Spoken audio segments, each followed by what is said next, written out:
Hello friends, कैसे हैं आप सभी लोग। आई होप आप सब लोग बिल्कुल ठीक होंगे। चलिए शुरू करते हैं आज की क्लास। आज की क्लास में हम डिस्कस करने वाले हैं सीटेट का जो सेकंड पेपर होता है, जिसमें आपका एसएसटी यानी कि सामाजिक विज्ञान के 60 क्वेश्चन पूछे जाते हैं। और 60 क्वेश्चन में जो आपका पेडागोजी पूछा जाता है 20 नंबर का। ठीक है, तो 20 नंबर का जो पेडागोजी है उसको हम आज की क्लास में कवर करने वाले हैं। और आज की क्लास जो है बहुत ही ज़्यादा इम्पॉर्टेंट है। इम्पॉर्टेंट इसलिए है कि वैसे तो हम पेडागोजी की क्लासेस डिस्कस कर चुके हैं, लेकिन आज की जो क्लास होगी उसमें लगभग हम सभी पेडागोजी के जो क्वेश्चन होते हैं वो हम कवर करने वाले हैं। और ये ऐसे क्वेश्चन हैं जो काफ़ी ज़्यादा लेंदी और डिफ़िकल्ट आपको देखने को मिलेंगे। आप सभी जानते हैं कि अब जो एग्ज़ाम हो रहे हैं, चाहे वो 2023 में एग्ज़ाम हुआ हो या 2024 में जो आपका जनवरी में हुआ है, उसमें आपने देखा होगा कि जो पेडागोजी के क्वेश्चन पूछे जाते हैं वो थोड़े से लेंदी पूछे जाते हैं। लेंदी पूछने का मतलब है कि क्वेश्चन जो है ऐसे होते हैं जो कि पढ़ने में टाइम ज़्यादा लगता है, टाइम टेकिंग होते हैं। ठीक है, दो दो तीन तीन चार चार लाइन के उनके ऑप्शन होते हैं। तो इस टाइप के जो क्वेश्चन है वो हम आज की क्लास में डिस्कस करने वाले हैं। और किस तरीके से आपको कम समय में सही और ज़्यादा क्वेश्चन सॉल्व करने हैं उसके बारे में भी डिटेल में डिस्कस करने वाले हैं। तो आज की जो क्लास है वो डिफ़िकल्ट क्लास कह सकते हैं कि डिफ़िकल्ट क्वेश्चन वाली क्लास होगी, जिसमें हम सभी क्वेश्चन जो है कवर करने वाले हैं जो पिछले आपके एग्जाम में पूछे गए हैं। और जो है ये जो है ऐसे क्वेश्चन हैं जो कि आपके एग्ज़ाम में आने की भी संभावना है, क्योंकि ये डिफ़िकल्ट क्वेश्चन है और काफ़ी ज़्यादा लेंदी क्वेश्चन होते हैं। तो अब जो है जो एग्ज़ाम में क्वेश्चन पूछे जाते हैं इसी तरीके से पूछे जाते हैं। तो आपको इन तरीके से जो है देखना है कि जो है आपको एक हैबिट हो जाए, एक आदत हो जाए कि आपको इसी तरीके के क्वेश्चन आपके एग्ज़ाम में मिलने वाले हैं, तो आपको सॉल्व कैसे करना है। ठीक है, तो क्लास इंपॉर्टेंट है, शुरू से लास्ट तक देखिएगा। क्लास थोड़ी बड़ी हो जाएगी क्योंकि हमने बहुत इसमें काफ़ी ज़्यादा क्वेश्चन कवर किए हैं, कि ताकि जो है आपका पेडागोजी जो है आज की क्लास से जो है क्लियर हो जाए, कवर हो जाए, आपको अलग दूसरी क्लास ना देखनी पड़े। ठीक है, आज जो है ये एसएसटी की लास्ट क्लास है जिसमें हम पेडागोजी डिफ़िकल्ट वाले क्वेश्चन कवर करने वाले हैं। इसके बाद जो होगा वो हिंदी का जो पेडागोजी है वो हम कवर करेंगे, जो हिंदी के जो डिफ़िकल्ट क्वेश्चन पूछे जाते हैं पेपर सेकेंड में। ठीक है, तो वो डिस्कस करेंगे। आज जो होगी वो संपूर्ण पेडागोजी कह सकते हैं, और संपूर्ण पेडागोजी के अंतर्गत हमने डिफ़िकल्ट जो क्वेश्चन उनको कवर किया है। ठीक है, तो चैनल पर नया है तो चैनल को सब्सक्राइब कर लीजिएगा, साथ में अपने दोस्तों को भी शेयर कर दीजिएगा, उनको भी हेल्प मिल जाएगी। ठीक है, तो देखते हैं पहला क्वेश्चन क्या दिया है। पहला दिया है कि निम्नलिखित कथनों में से कौन सा सामाजिक विज्ञान की प्रकृति के संदर्भ में एकदम सटीक समझ संचारित करता है। ठीक है यानी सामाजिक विज्ञान का जो नेचर है उसके संदर्भ में एकदम सटीक और समझ संचारित करता है। पहला दिया है कि यह तथ्य एवं सूचना को सम्मिलित ठीक है, यह तथ्य एवं सूचना को सम्मिलित करता है जिन्हें रटकर याद करते ही आवश्यकता है। बिल्कुल नहीं, हमने बताया था पॉजिटिव नेगेटिव जब डिस्कस किया था, तो रटना जो होता है जो है क्या होता है, निगेटिव होता है। तो रट कर ना देख के ही, अगर रट कर याद करने की बात हो रही, रटने की बात हो रही, तो इसको देख के ही ऑप्शन काट देना है। ठीक है, पॉजिटिव और नेगेटिव जो है जो शब्द होते हैं उनको जानने का सिर्फ यही एक फ़ायदा होता है कि इनको देख के ही आपको काट देना है। आप दोबारा से इस ऑप्शन को पढ़ने की ज़रूरत नहीं है। दूसरा दिया है कि यह वैज्ञानिक उपागम पर आधारित नहीं है तथा प्रस्तुतिकरण में पूर्वांग अंतर्विष्ट करता है। बिल्कुल नहीं, जो सामाजिक विज्ञान है ये जो है वैज्ञानिक उपागम पर आधारित है, ना कि आधारित नहीं है। ठीक है, यहाँ पर नहीं दिया है तो इसको भी हम काट देंगे।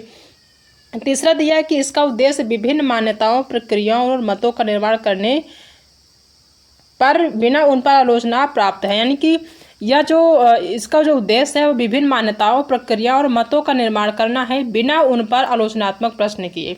ठीक है, तो ये भी गलत है। इसका जो उद्देश्य है वो मान्यताओं, प्रक्रियाओं और मतों का निर्माण करना नहीं है। ठीक है, तो इसका ये ऑप्शन भी गलत है। फोर्थ ऑप्शन दिया है कि यह समाज तथा विवेचनशील नागरिकता नागरिक वर्ग के संदर्भ में एक एकीकृत समझ को विकसित करता है। बिल्कुल सही, फोर्थ ऑप्शन एकदम सही है कि जो सामाजिक विज्ञान है यह समाज तथा विवेचनशील नागरिकता, जो नागरिक होते हैं, नागरिक वर्ग के संदर्भ में एक एकीकृत समझ को विकसित करता है। कौन सा? सामाजिक विज्ञान एक सब्जेक्ट है या सामाजिक विज्ञान की जो नेचर है। ठीक है, तो बिल्कुल सटीक जो है ऑप्शन होगा वो फोर्थ ऑप्शन होगा। यही जो है इसका सही आंसर और सटीक आंसर है। ठीक है, तो इस तरीके से आपको सॉल्व करना है। अब दूसरे जो क्वेश्चन पूछे जाते हैं वो आपके कथन और जो है निष्कर्ष से पूछे जाते हैं। ठीक है, इस टाइप के क्वेश्चन आपको एग्जाम में बहुत ज़्यादा देखने को मिलते हैं। तो ये जो होते हैं इनको भी देखेंगे। यहाँ दिया है कथन कि मानव भूगोल भूगोल के विषय का हिस्सा है। मानव भूगोल जो है वो भूगोल का विषय का, मानव भूगोल भूगोल के विषय का हिस्सा है। यानी कि एक होता है मानव भूगोल होता है जो है, तो ये क्या होता है कि भूगोल जो विषय है यानी कि जियोग्राफी जो विषय उसका हिस्सा है। बिल्कुल सही, ये सही है। दूसरा कि मानव भूगोल मानव जाति के विकास, उसकी विभिन्न नस्लों एवं मानव का वातावरण से अनुकूल शामिल करता है। यानी मानव भूगोल मानव जाति के विकास, उसकी विभिन्न नस्लों एवं मानव का वातावरण से अनुकूलन शामिल करता है। जी नहीं, ये गलत है। ठीक है, तो यहाँ पे सिर्फ एक सही है, कथन सही है, ए और बी क्या है, गलत है। तो इसमें पहला ऑप्शन तो होगा नहीं, ए बी दोनों गलत है। ए गलत है परंतु बी सही है, ए और बी दोनों सही है। ए सही है परंतु बी गलत, इसका फोर्थ ऑप्शन यहाँ पे सही हो जाएगा। ठीक है, नेक्स्ट क्वेश्चन देखते हैं। निम्नलिखित कथनों में से कौन सा राष्ट्रीय पाठ्यचर्या रूपरेखा 2005 द्वारा प्रस्तावित सामाजिक विज्ञान के शिक्षण में संज्ञानात्मक स्थानांतरण का पहलू है? ठीक है, कौन सा है? पहला कि समस्याओं को समझने में एकमात्र जानकारी के स्रोत के तौर पर पाठ्य पुस्तक से जानकारी के स्रोतों में से एक के तौर पर पाठ्य पुस्तक तक। ठीक है, बिल्कुल सही। समस्याओं को समझने में एकमात्र जानकारी के स्रोत के तौर पर पाठ्य पुस्तक से जानकारी के स्रोतों में से एक के तौर पर पाठ्य पुस्तक तक, तो ये बिल्कुल सही है। ठीक है, दूसरा है आधुनिकता के उत्तर आधुनिकतावाद तक, बिल्कुल नहीं। आलोचनात्मक नागरिकों से आज्ञाकारी एवं निष्ठावान नागरिक विकसित करने तक, गलत है। इतिहास के ब्रिटिश वृत्तांत या वर्णन से विविधतापूर्ण भारतीय वृत्तांत वर्णन तक, जी नहीं, ये भी गलत है। ठीक है, तो इसका जो सटीक है सही आंसर है पहला ही सही हो जाएगा। ठीक है, नेक्स्ट क्वेश्चन दिया है कि निम्न में से किस उपागम के आधार पर विकसित सामाजिक विज्ञान की पाठ्यचर्या सामाजिक विज्ञान के शिक्षक को समाज के विभिन्न पहलुओं के अंतः संबंधों को देख पाने में सहायक होती है? ठीक है, कौन सा सहायक होती है? पहला है अनुशासनिक उपागम, तो अनुशासनिक उपागम तो होता नहीं है, ये गलत होगा। दूसरा दिया है कि बहुविषयक उपागम, ठीक है, बहुविषयक उपागम ये भी नहीं होता है, ये भी गलत कर देंगे। अंतः अनुशासिक उपागम, बिल्कुल सही, अंतः अनुशासिक उपागम है। विषयक या फिर थीमेटिक उपागम जो होता है एक तरह का जो जिसको थीम कह सकते हैं वो उपागम, विषयक या थीमेटिक उपागम, ये भी सही है। ठीक है, तो यहाँ पे ए और बी गलत है, सी और डी सही है। यानी इसमें से बताना कि किस उपागम के आधार पर विकसित सामाजिक विज्ञान की पाठ्यचर्या सामाजिक विज्ञान की शिक्षा को समाज के विभिन्न पहलुओं के अंतः संबंधों को देख पाने में सहायक होती है। तो अनुशासनिक होता नहीं, बहुविषयक उपागम भी नहीं होता, अंतः अनुशासनिक उपागम होता है, और विषयक या फिर जो थीमेटिक उपागम होता है ये जो है सहायक होता है अंतः संबंधों को देख पाने में। तो सी और डी यहाँ पे सही है, तो सी और डी यहाँ पे कहाँ दिया है, ये थर्ड ऑप्शन यहाँ पे सी और डी सही हो जाएगा। नेक्स्ट क्वेश्चन दिया कि कौन सा तथ्यों को याद करने के स्थान पर संकल्पनाओं के अवबोधन को प्रोत्साहित करता है? यानी किसी भी तथ्य को याद करने के स्थान पर संकल्पनाओं के अवबोधन को प्रोत्साहित करता है, कौन सा करता है ये बताना है। पहला, सूचना को सूचीबद्ध करने को कम करना, ठीक है, किसी भी सूचना को सूचीबद्ध करने को कम करना, ये सही है।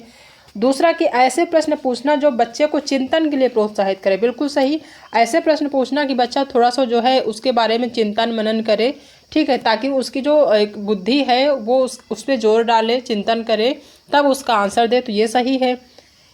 ये जो है तथ्यों को याद करने के स्थान पर संकल्पनाओं के अवबोधन को प्रोत्साहित करता है, ठीक है। जहाँ तक संभव हो परिभाषाओं को अनदेखा करें, बिल्कुल सही, यहाँ पे दिया है परिभाषा शब्द। अब यहाँ पे एक चीज़ आपको ध्यान देना है कि हमने बताया था कि जो परिभाषा होता है वो नेगेटिव होता है, लेकिन इस परिभाषा को देख के आपको नेगेटिव नहीं करना, क्यों? क्योंकि यहाँ पे अनदेखा करना है। अगर कहता कि परिभाषाओं को शामिल करना या परिभाषाओं पर ज़्यादा जोर देना तो वहाँ होता है निगेटिव, लेकिन क्वेश्चन कह रहा है कि जहाँ तक संभव हो परिभाषाओं को अनदेखा करना, यानी खुद ही कह रहा है कि परिभाषाओं को अनदेखा करना है, तो इसका मतलब ये ऑप्शन पॉजिटिव है, इसको सही कर देना है, ठीक है। सही तथ्यों की तालिका उपलब्ध कराना, ये जरूरी नहीं है कि सही तथ्यों की तालिका जो है उसको उपलब्ध कराएंगे तभी वो संकल्पनाओं के अवबोधन को प्रोत्साहित करेगा, तो ये गलत है। तो यहाँ पे पहला यानी ए, बी और सी ऑप्शन सही है, बाकी ऑप्शन क्या है, गलत है। तो ए बी सी यहाँ पे सेकेंड ऑप्शन सही हो जाएगा। तो इस तरीके से आपको जो पॉजिटिव और निगेटिव वर्ड्स होते हैं उनको ध्यान से सॉल्व करना है। ये परिभाषा देख के आपको ऑप्शन काटना नहीं है, नहीं तो गलत हो जाएगा। ठीक है, यहाँ पे अनदेखा भी कह रहा है ना, तो इसको भी ध्यान देना है कि अनदेखा यानी कि पॉजिटिव बोल रहा है कि नेगेटिव बोल रहा है। इस तरीके से आपको नेगेटिव और पॉजिटिव के जो क्वेश्चन होते हैं इस तरीके से देखना है, ध्यान से समझना है, फिर आपको टिक करना है। ठीक है, सिर्फ ये परिभाषा देख के आपको ये जो है क्वेश्चन काट नहीं देना, नहीं तो फिर गलत हो जाएगा।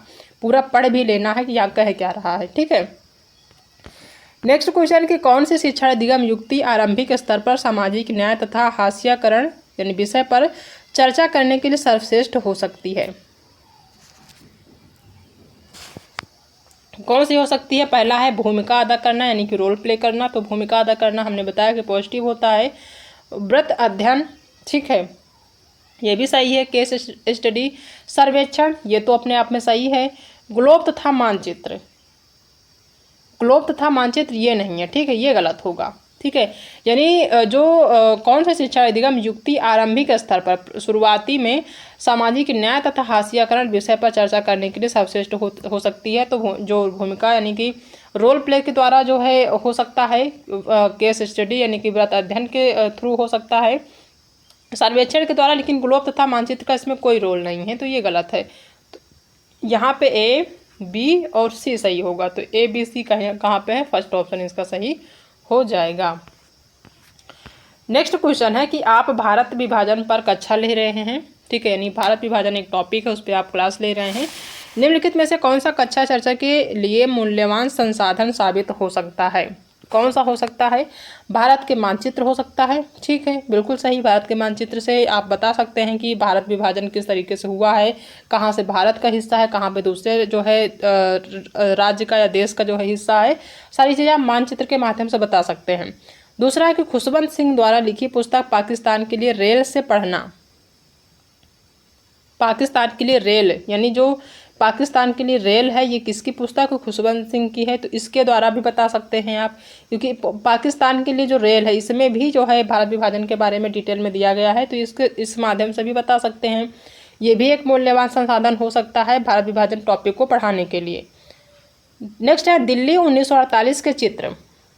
दिल्ली का जो 1948 के चित्र हैं, जो फोटोग्राफ्स है, इसके माध्यम से भी बता सकते हैं कि किस तरीके से भारत विभाजन हुआ था।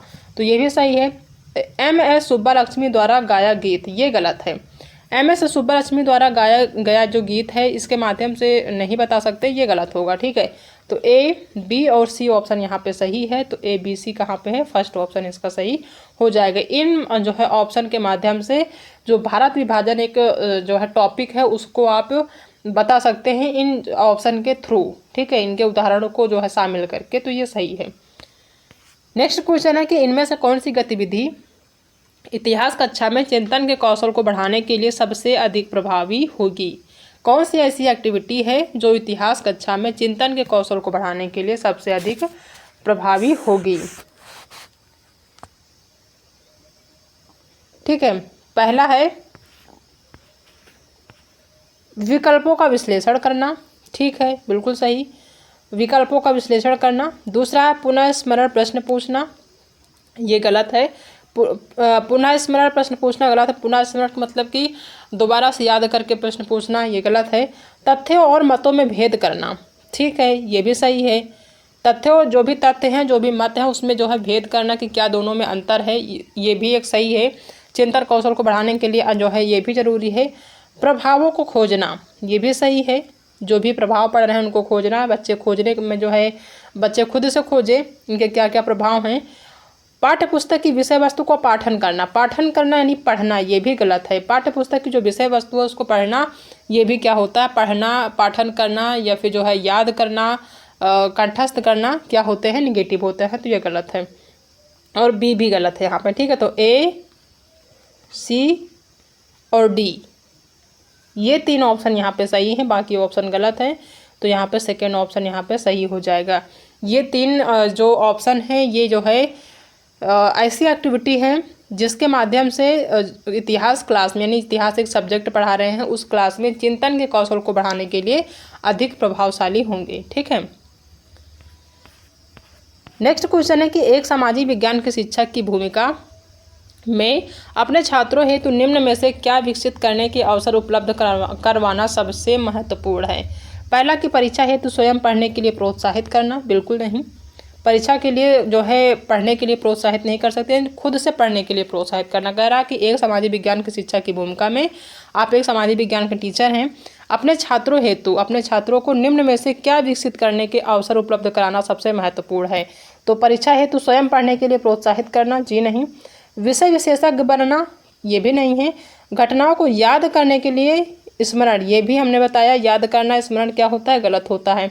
उनके चारों ओर वातावरण की समालोचनात्मक समझ, बिल्कुल सही। ये जो समालोचनात्मक है, अगर आप पूरा ऑप्शन पढ़ते हैं और या सिर्फ आपको जो कोई कुछ भी नहीं समझ में आता, आप समालोचनात्मक सिर्फ शब्द ध्यान देंगे कि यहाँ पे सभी ऑप्शन में तो पॉजिटिव नहीं है, लेकिन यहाँ पे समालोचनात्मक समझ या समालोचनात्मक शब्द मिल गया है, इसको देख के आप ऑप्शन सही कर देंगे, हमेशा सही हो जाएगा। क्यों सही हो जाएगा? क्योंकि समालोचनात्मक जो शब्द है वो अपने आप में एक पॉजिटिव वर्ड है, शब्द है, ठीक है। तो ये जो है काफ़ी ज़्यादा हेल्प करते हैं, पॉजिटिव और नेगेटिव हमने बताया था, ठीक है। इसलिए हमने उस क्लास को डिस्कस किया था कि आप जाके देख लें अगर आपने नहीं देखा है, कौन कौन से पॉजिटिव होते हैं, कौन कौन से नेगेटिव वर्ड्स होते हैं। बहुत ज़्यादा हेल्प करते हैं आपके एग्ज़ाम को में क्वेश्चन को सॉल्व करते समय, खासकर जो पेडागॉजी होते हैं, ठीक है। नेक्स्ट है कि इनमें से कौन से प्रश्न में आलोचनात्मक चिंतन को विकसित करने की ज़्यादा संभावना है, ठीक है। कौन से प्रश्न में आलोचनात्मक चिंतन को विकसित करने की ज़्यादा संभावना है। पहला है कि राजनीति पर दबाव समूह और सामाजिक आंदोलन किस प्रकार प्रभाव डालते हैं, ठीक है। राजनीति पर दबाव समूह और सामाजिक आंदोलन किस प्रकार प्रभाव डालते हैं। दूसरा कि राजनैतिक समूह और दबाव समूह में क्या अंतर है। तीसरा है कि निम्नलिखित की व्याख्या करो, जैसे राजनैतिक दल और दबाव समूह। और चौथा है, यानी डी नंबर लिखा है कि जनसंख्या आकार अनुसार भारत में कितने राजनीतिक दल हो सकते हैं और क्यों, ठीक है। और ई नंबर है कि भारत में जनहित याचिकाएं सबके लिए न्याय सुनिश्चित करने का प्रयास कैसे करती हैं। यहाँ पे क्वेश्चन कह रहा है कि आलोचनात्मक चिंतन को विकसित करने की ज़्यादा संभावना है, ठीक है। तो पहला इसमें दिया है कि राजनीति पर दबाव समूह और सामाजिक आंदोलन किस प्रकार प्रभाव डालते हैं, तो ये जो है सही है, इसमें आलोचनात्मक चिंतन को विकसित कर सकते हैं, संभावनाएं हैं। दूसरा है कि राजनीतिक समूह और दबाव समूह में क्या अंतर है, ये उतना खास नहीं है। निम्नलिखित की व्याख्या करो। व्याख्या करने में क्या दिया है कि राजनीतिक दल और जो दबाव समूह है इन पे व्याख्या करना है, ये भी उतना ज़्यादा सही नहीं है। डी नंबर है कि जनसंख्या आकार अनुसार भारत में कितने राजनीतिक दल हो सकते हैं, तो ये भी ठीक है, ये भी एक आलोचनात्मक चिंतन को विकसित कर सकता है। और ई नंबर है कि भारत में जनहित याचिकाएं सबके लिए न्याय सुनिश्चित करने का प्रयास कैसे करती हैं, ये भी सही है, ठीक है। तो यहाँ पे जो सही होगा वो आपका ए सही है, बी आपका गलत है, ठीक है, सी भी गलत है, डी सही है और ई सही है। तो ए, डी और ई तीन ऑप्शन सही हैं यहाँ पे। तो ए, डी और ई कहाँ पे है, यहाँ पे फोर्थ ऑप्शन आपका सही हो जाएगा, ए, डी और ई, ठीक है। नेक्स्ट क्वेश्चन है कि उच्च प्राथमिक स्तर पर सामाजिक विज्ञान की पाठ्यपुस्तकें इस उद्देश्य के साथ विकसित की गई हैं। किस उद्देश्य के साथ विकसित की गई हैं, ये आपको बताना है, ठीक है।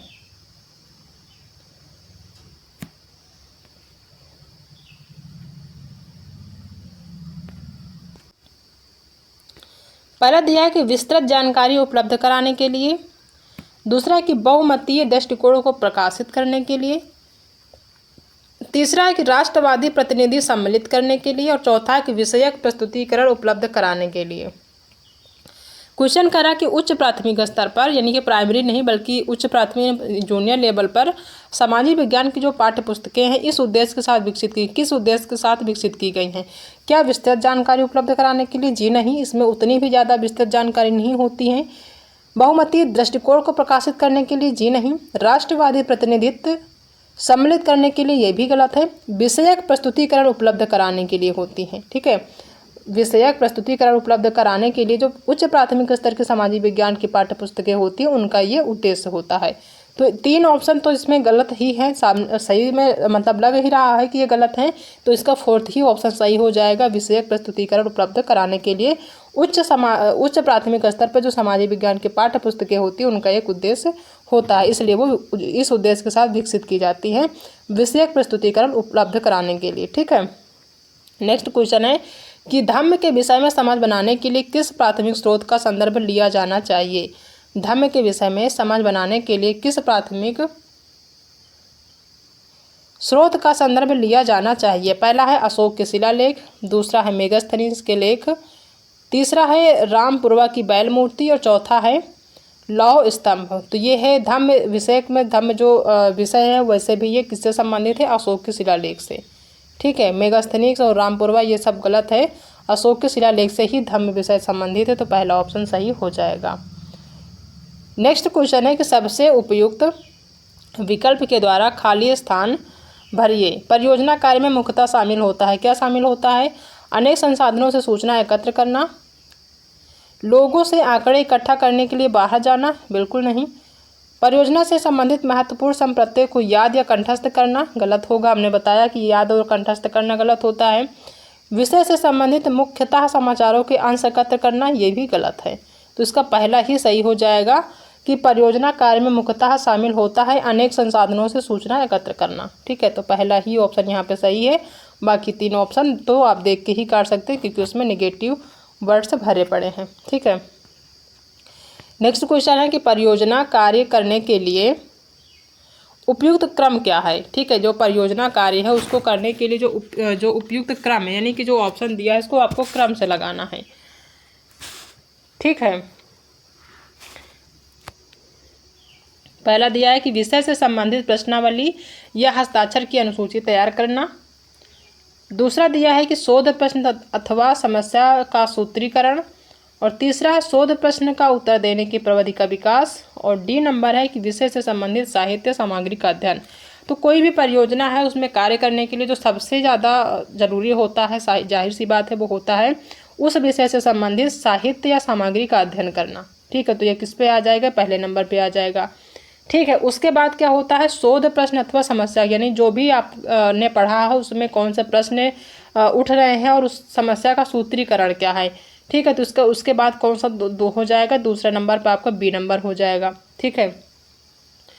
क्योंकि क्रम में लगाना है। ठीक है। फिर उसके बाद जो है क्या होता है, शोध प्रश्न का उत्तर देने की प्रविधि का विकास। जाहिर सी बात, जब शोध प्रश्न आपके अंदर आएंगे, समस्या का सूत्रीकरण करना है, तो शोध प्रश्न का उत्तर देने की प्रविधि का विकास भी करना होगा, तो ये हो जाएगा तीसरे नंबर पे, और जो लास्ट में बचता है वो हो जाएगा चौथे नंबर पे। ठीक है। तो सबसे पहले यहाँ पे हो जाएगा डी, ठीक है, फिर हो जाएगा बी, फिर हो जाएगा सी, फिर हो जाएगा ए। तो डी बी सी ए आपको देखना है ये कहाँ पे लिखा है, डी बी सी ए कहाँ पे है, इसका सेकेंड ऑप्शन यहाँ पे सही हो जाएगा। ठीक है। ये सही क्रम है, किसी भी परियोजना कार्य करने के लिए जो उपयुक्त क्रम है वो यही है, बी नंबर यहाँ पे सही हो जाएगा। नेक्स्ट क्वेश्चन है कि इनमें से कौन से प्रश्न छात्रों के संप्रत्यय संबंधी ज्ञान का आकलन करते हैं। कौन से प्रश्न छात्रों के संप्रत्यय संबंधी ज्ञान का आकलन करते हैं।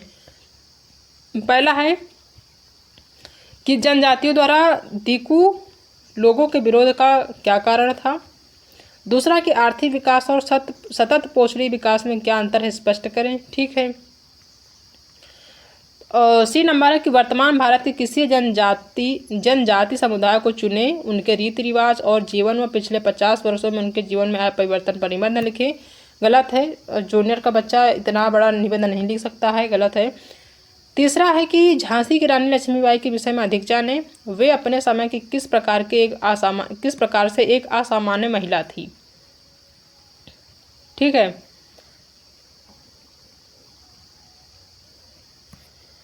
और ई नंबर है कि निर्वाह कृषि व व्यावसायिक कृषि में अंतर, बिल्कुल सही, निर्वाह कृषि और व्यावसायिक कृषि में अंतर बताना बिल्कुल सही है। ये जो हैं ये क्या होते हैं, छात्रों के संप्रत्यय संबंधी ज्ञान का आकलन करते हैं। ठीक है।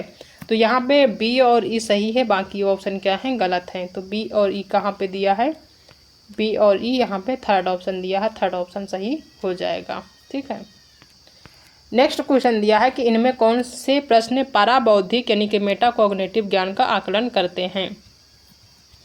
कौन से प्रश्न पाराबौद्धिक यानी कि मेटाकॉग्निटिव ज्ञान का आकलन करते हैं, ये आपको बताना है। पहला, कल्पना करें अपने खेल दिवस के लिए एक छात्र समूह का निर्माण करना, विद्यालय के लिए एक विस्तृत प्रस्ताव लिखें। ठीक है। दूसरा है कि बिरसा का सुनहरी युग होता है। ठीक है, युग का क्या दर्शन और विचार चित्र था। ठीक है। तीसरा कि ग्रामीण रोजगार पर 3 जर्नल के लेख पढ़कर संकल्पना मानचित्र विकसित करें। ठीक है, सही है सी ऑप्शन। डी नंबर है कि 20वीं सदी में जनजाति विद्रोही नायकों के विषय में अपने माता पिता, मित्र या अध्यापक से पता करें, अपने शब्दों में उनकी कहानी लिखें। ये भी सही है क्योंकि ये परिवार से जोड़ता है इनको। ठीक है। और ई नंबर है कि अपने क्षेत्र में नियमित तौर पर यातायात जाम के कारण और विद्यालय देरी से पहुंचते हैं, इस समस्या के हल के लिए आप जिन युक्तियों को विकसित करेंगे उनका वर्णन करें। ये भी ऑप्शन सही है क्योंकि ये बच्चे से जो है जोड़ता है, बच्चे के आसपास के जो चीज़ें हैं उनसे जोड़ता है। ठीक है, तो यहाँ पे ई भी सही है, डी भी सही है, सी भी सही है और साथ में ए भी आपका सही है। तो यहाँ पे जो ऑप्शन सही होगा वो होगा आपका ए, सी, डी और ई। ए, सी, डी, ई और ई आपको देखना है। तो ए, सी, डी, ई कहाँ पे है? ये है आपका थर्ड ऑप्शन में। ठीक है। नेक्स्ट क्वेश्चन देखते हैं कि निम्नलिखित में से कौन से प्रश्न ज्ञानात्मक प्रक्रिया के मूल्यांकन पहलू का आकलन करते हैं।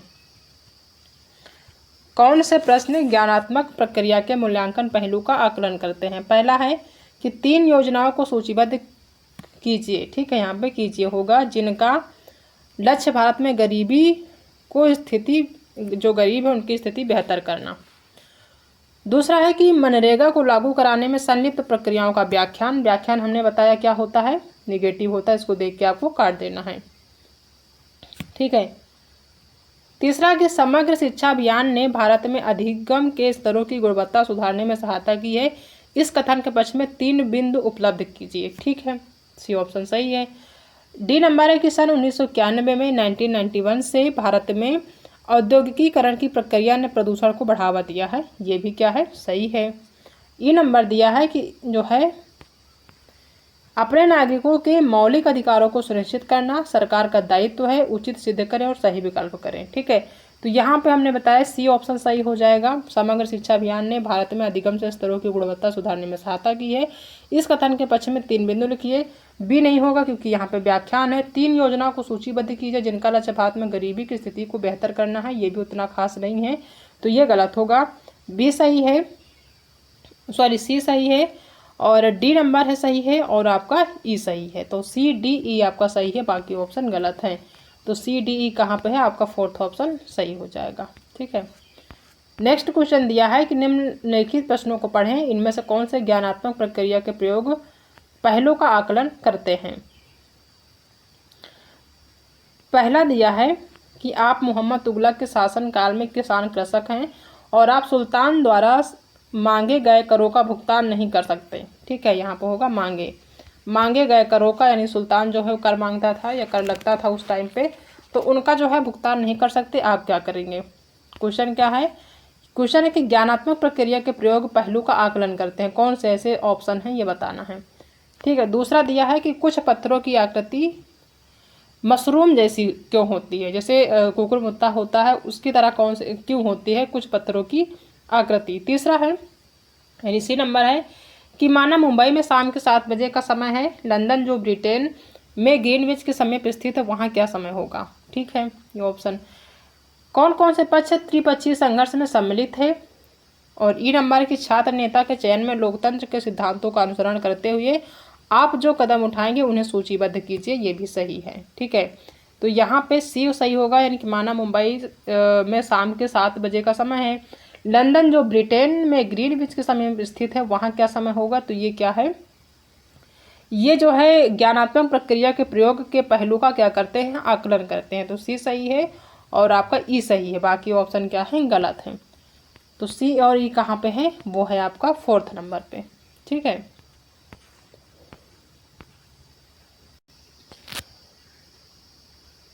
नेक्स्ट क्वेश्चन है कि एक उच्च प्राथमिक कक्षा में सामाजिक विज्ञान अध्यापिका द्वारा हाशियाकरण विषय पढ़ाते हुए कौन सा उद्देश्य कक्षा के लिए सर्वाधिक उचित होगा।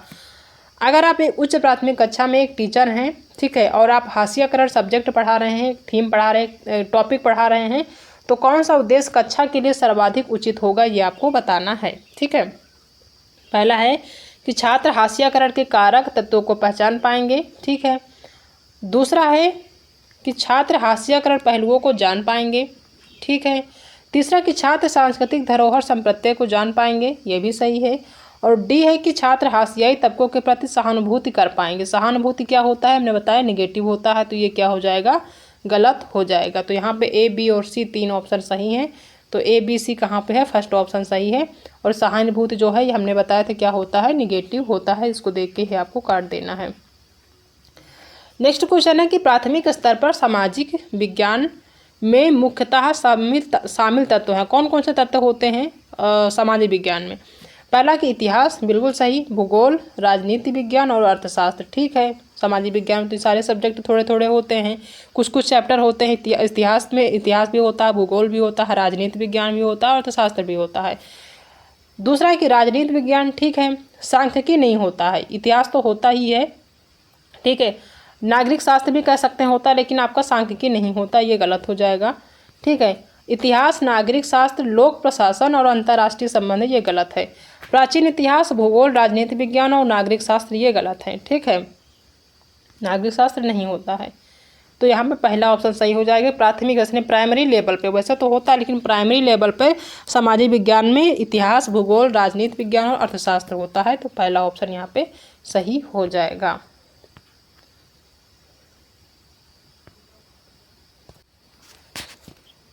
नेक्स्ट क्वेश्चन है कि निम्नलिखित में से कौन सा कथन इतिहास विज्ञान की तरह का समर्थन करता है? ठीक है, इतिहास विज्ञान की तरह का समर्थन करता है। पहला कि इतिहास में अंतर्निहित तथ्य काफ़ी वृहत है और वे इतने विविध है कि शायद एक रूप हो सके। दूसरा कि ऐतिहासिक आंकड़े मानवीय सोच और कृत्यों की देन है जो निरंतर बदलती रहती है।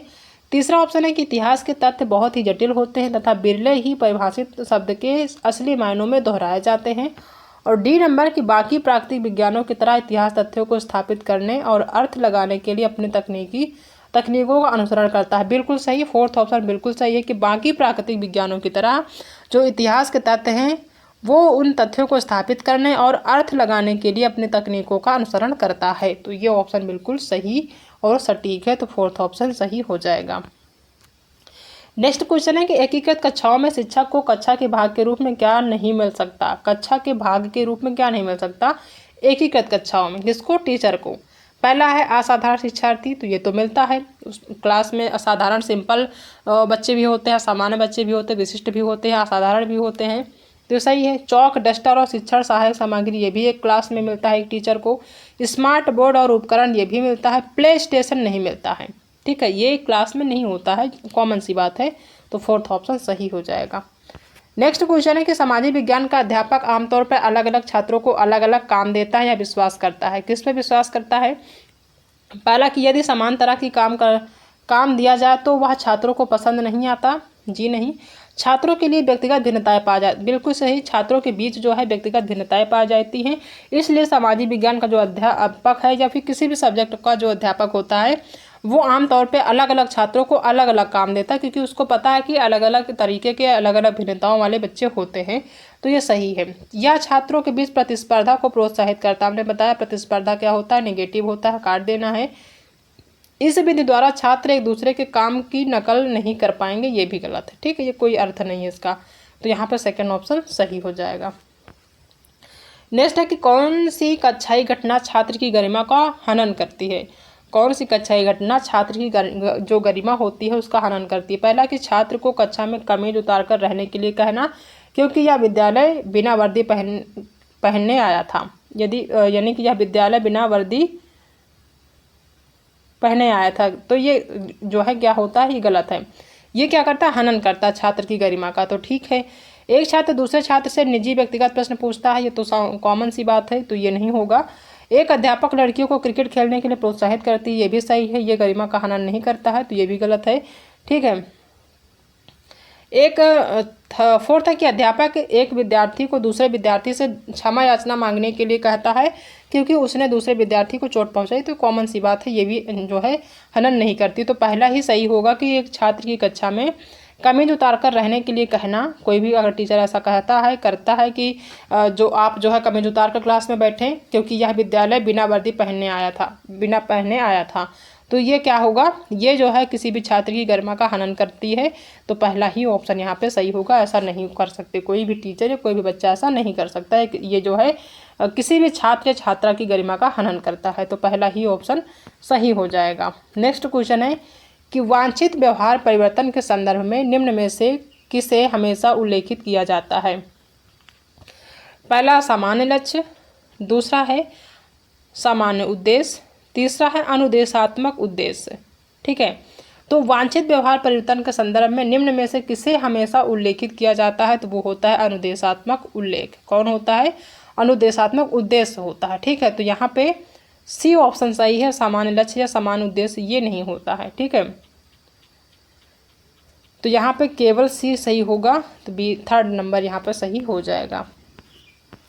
सामाजिक विज्ञान शिक्षण अधिगम प्रक्रिया में चर्चा पद्धति का उपयोग किया जाता है जब पाठ दिलचस्प हो और विद्यार्थी विषय वस्तु के प्रति रुचि एवं उत्साह प्रदर्शित करते हों, या फिर इसमें दिया है क्वेश्चन कि सामाजिक विज्ञान शिक्षण अधिगम प्रक्रिया में चर्चा पद्धति यानी जो चर्चा किया जाता कब किया जाता है, जब पाठ दिलचस्प हो। जब पाठ दिलचस्प होगा तो जो है बच्चे विषय वस्तु के प्रति रुचि और उत्साह प्रदर्शित करते हैं, तो हम चर्चा क्यों करेंगे, ये सही नहीं है। दूसरा है कि विद्यार्थी पढ़ना ना चाहते हैं और उनकी रुचि बरकरार रखने हेतु, ये भी जरूरी नहीं है। ऐसी स्थिति जब जिसमें मतभेद की गुंजाइश हो, बिल्कुल सही। चर्चा तब की जाती है जब कोई भी बच्चा जो है किसी भी टॉपिक को लेकर उसमें मतभेद हो। ठीक है, तब उस चर्चा पद्धति का उपयोग किया जाता है ताकि बच्चे को अच्छे से समझाया जा सके चर्चा के माध्यम से। तो थर्ड सही है। शिक्षार्थियों को बदलाव की आवश्यकता होती है या व्याख्यान विधि की एक रसता को तोड़ना चाहते हैं, व्याख्यान मिल गया काट देना है। ठीक है, तो यहाँ पे थर्ड ऑप्शन ही सही होगा, बाकी ऑप्शन गलत हैं। इनमें से कौन से कारक कक्षा की लयात्मकता को प्रभावित कर सकते हैं। ठीक है, लयात्मकता को प्रभावित कर सकते हैं, यानी कि जो क्लास की एक लय होती है पढ़ाने की, उसको प्रभावित कर सकते हैं। पहला है पीने के पानी की उपलब्धता। ठीक है, विद्यालय विशेष के स्थान और उस माह का मौसम। तीसरा है आवागमन के साधनों की उपलब्धता। और डी है वार्षिक उत्सव की तैयारी। ठीक है, ये सभी जो चीज़ें होती हैं, जैसे पानी की जो उपलब्धता है, कभी कभी स्कूल में नहीं होता है, तो जो क्लास की जो लयात्मकता होती है विद्यालय में पढ़ाने की, वो प्रभावित होती है। भाई जाहिर सी बात है, पानी की उपलब्धता नहीं होगी तो उसकी व्यवस्था करनी होगी, तो कहीं ना कहीं डिस्टर्ब होगी क्लास। तो ये सही है। विद्यालय के विशेष स्थान और उस माह का मौसम, ये भी जो है होता है, इसमें प्रभावित कर सकता है। आवागमन के साधनों की उपलब्धता जब नहीं होती है, बच्चों को आने के लिए सही साधन नहीं होते हैं, ले जाने के लिए कोई साधन नहीं होते, तो भी प्रभावित होती है। और वार्षिक उत्सव की तैयारी, अगर जो है विद्यालय में वार्षिक उत्सव होनी है, उसकी तैयारी करानी है, तो जाहिर सी बात है कि क्लास डिस्टर्ब होगी। तो ये सभी ऑप्शन क्या है, सही हैं। ये सभी कक्षा की लयात्मकता को प्रभावित कर सकते हैं, तो इसमें सभी ऑप्शन सही है, यानी कि ए बी सी और डी सभी ऑप्शन यहाँ पे सही हैं, तो इसका फोर्थ ऑप्शन सही हो जाएगा। ठीक है, नेक्स्ट क्वेश्चन है कि निम्न प्रश्न सामान्यतः सामाजिक विज्ञान की कक्षा में प्रयोग किए जाते हैं। उन प्रश्नों को चयन कीजिए जो समालोचनात्मक चिंतन के विकास के लिए बृहदतर क्षेत्र यानी कि बृहद क्षेत्र उपलब्ध कराते हैं। ठीक है,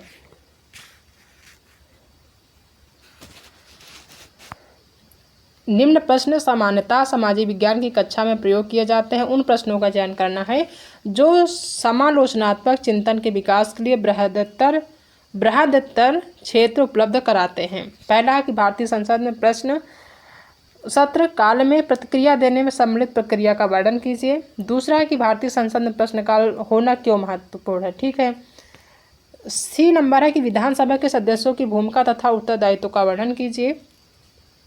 और डी नंबर है कि यदि आप विधानसभा के सदस्य होते हो, ऐसे दो प्रश्नों की सूची बनाइए जो आप सभा सत्र में पूछते हैं। ठीक है, ये भी सही है।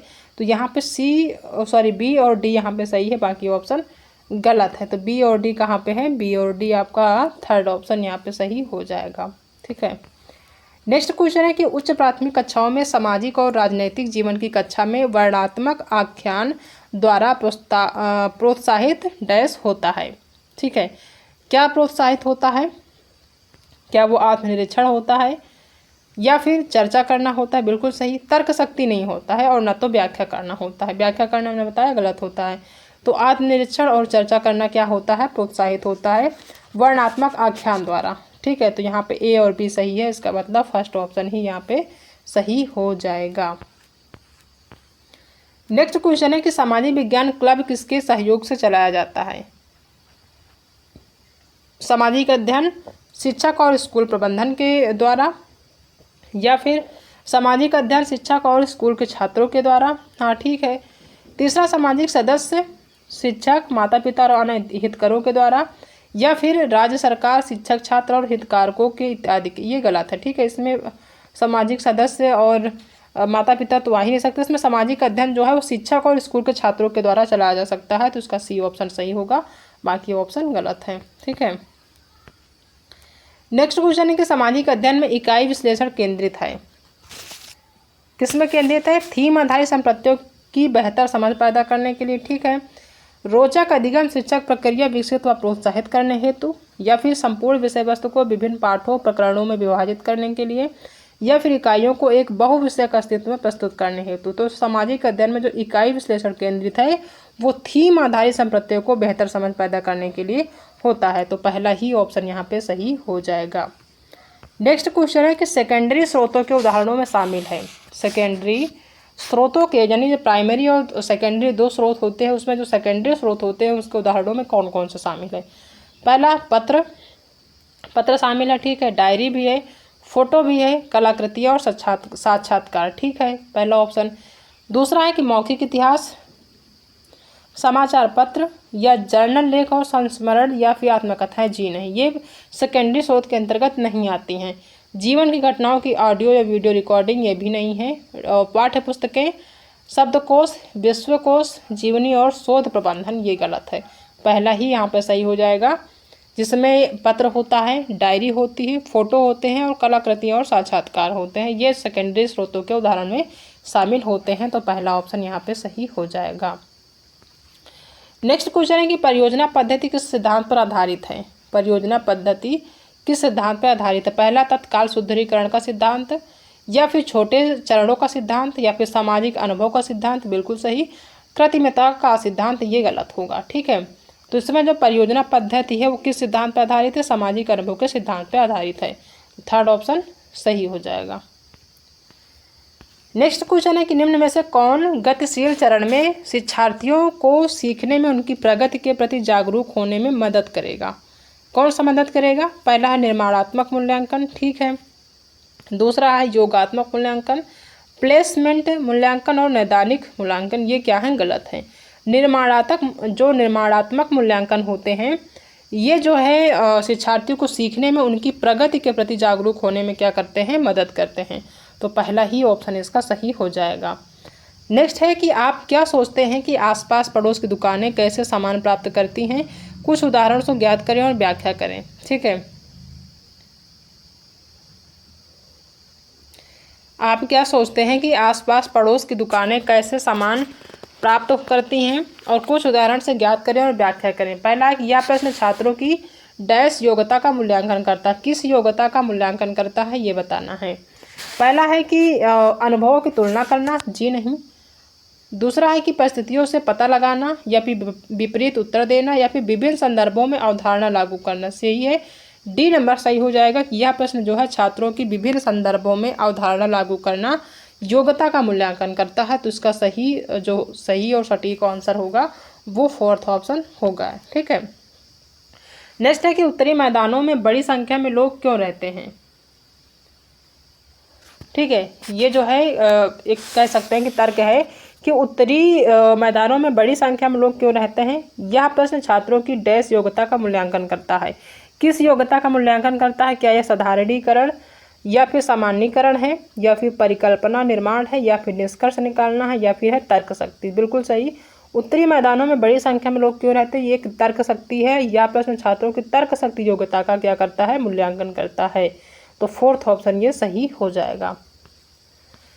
नेक्स्ट क्वेश्चन है कि एक सामाजिक विज्ञान अध्यापक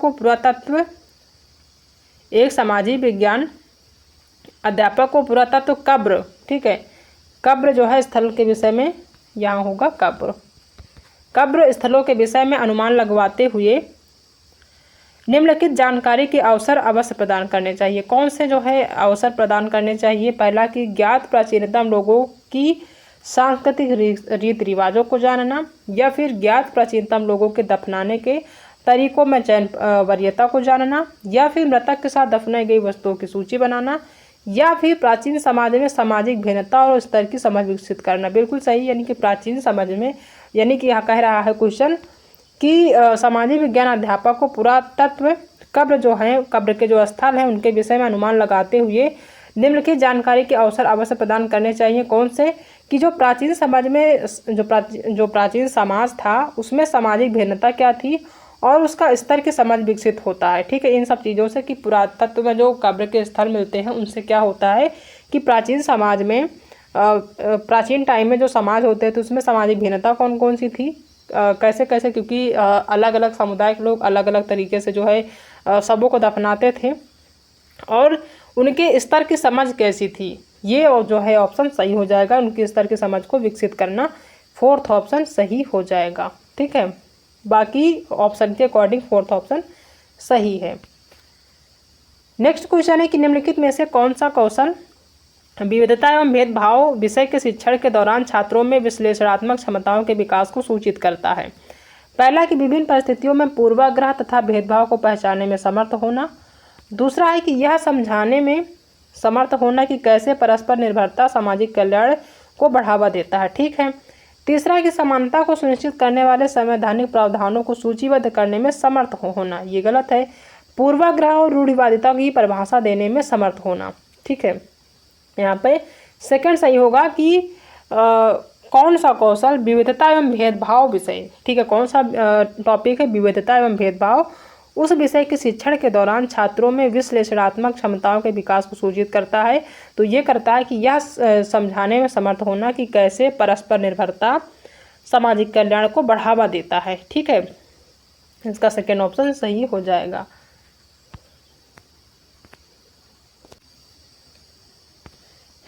नेक्स्ट क्वेश्चन है कि सामाजिक और राजनीतिक जीवन पाठ्य पुस्तकों में दिए गए शब्द संग्रह का उद्देश्य है। क्या उद्देश्य है? अध्याय में दिए गए पारिभाषिक शब्दों की परिभाषा देना गलत होता है।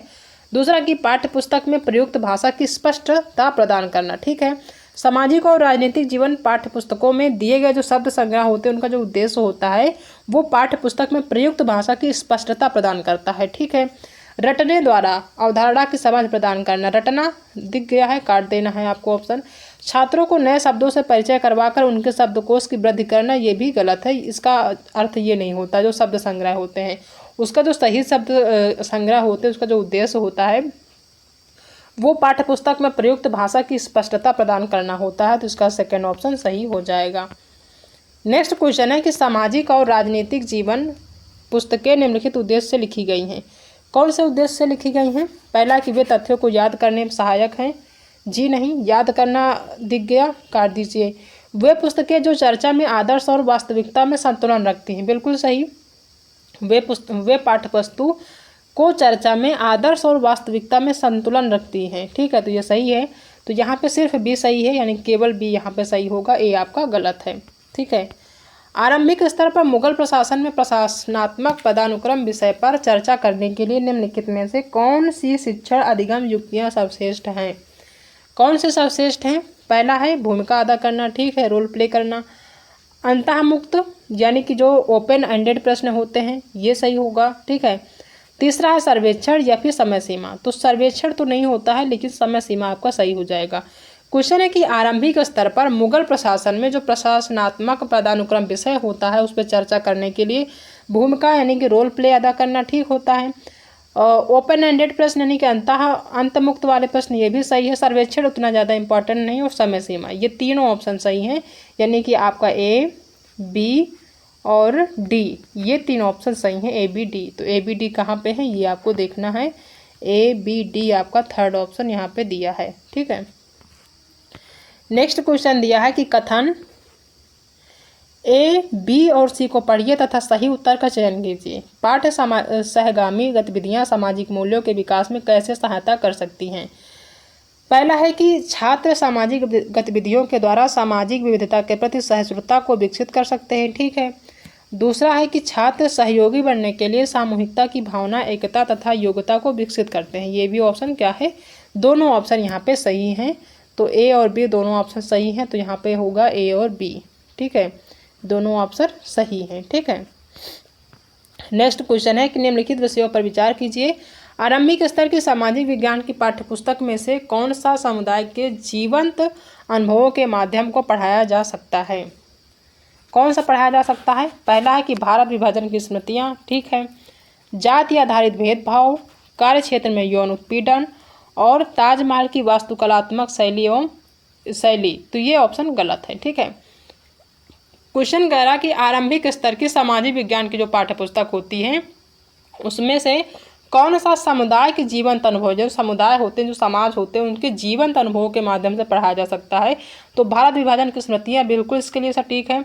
जाति आधारित भेदभाव जो समाज में होता है ये भी सही है। कार्य क्षेत्र यानी किसी भी, जैसे मान लीजिए मनरेगा काम है, वहाँ पे महिलाएं भी काम करती हैं और जो पुरुष होते हैं वो भी करते हैं, वहाँ पे अगर यौन उत्पीड़न होता है तो ये भी जो है समुदाय के जीवंत अनुभवों का जो है एक उदाहरण कह सकते हैं। तो ए बी सी सही है, डी सही नहीं है, तो यहाँ पे ए बी और सी ऑप्शन सही है। तो यहाँ पे A B C second option सही हो जाएगा। नेक्स्ट क्वेश्चन है कि सामाजिक विज्ञान के शिक्षक की शिक्षा शास्त्रीय युक्तियों का बल चाहिए, यानी सामाजिक विज्ञान के विषय की शिक्षा शास्त्रीय युक्तियों का बल डैश चाहिए, यानी डैश यहाँ पे होना चाहिए, ठीक है। अपने अनुभवों को साझा करने के लिए छात्रों की जिज्ञासा और रुचि को जगाने पर, ठीक है, बिल्कुल सही। दूसरा कि छात्रों को सामाजिक वास्तविकताओं के संदर्भ में बहुत विचारों के प्रधान में डालने पर, ठीक है। तीसरा है यहाँ पे प्रभाव होगा, ठीक है, प्रभाव में डालने पर। तीसरा कि छात्रों को तथ्यों और अनुभवों के आलोचनात्मक मूल्यांकन में सक्षम बनाने पर, यह भी सही है। डी नंबर है कि तथ्य जैसे पाठ्य पुस्तकों या संदर्भ सामग्रियों में दिए गए वैसे ही याद करने के लिए, ठीक है, याद करने के लिए छात्रों को प्रोत्साहित करने में, बिल्कुल नहीं, याद करना कहीं भी दिख जाए गलत होगा। तो यहाँ पे जो सही होगा ए बी और सी ऑप्शन सही होगा, बाकी डी नंबर आपका गलत है, तो ए बी सी आपका यहाँ पे सही हो जाएगा, फर्स्ट ऑप्शन।